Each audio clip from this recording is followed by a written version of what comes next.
Amb una gran participació, 200 nedadors, la piscina municipal de Roses va acollir el Campionat Acell Special Olímpics de natació per a persones amb discapacitat intel·lectual. Els centres participants van ser els altaempordanesos Mare de Déu del Món i la Fundació Àltem, la Fundació Montilivi del Gironès, la Fundació MAP del Ripollès, la Fageda de la Garrotxa, Tramuntana del Baix Empordà,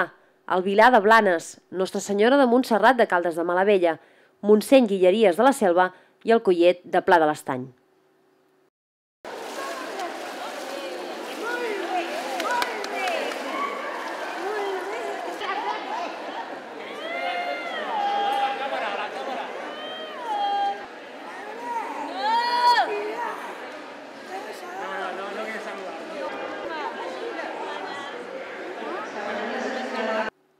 Durant la matinada es van realitzar diverses proves de diferents estils en 25 i 50 metres i per a les persones amb major grau de discapacitat es va disputar proves de flotació i de caminar en piscina petita.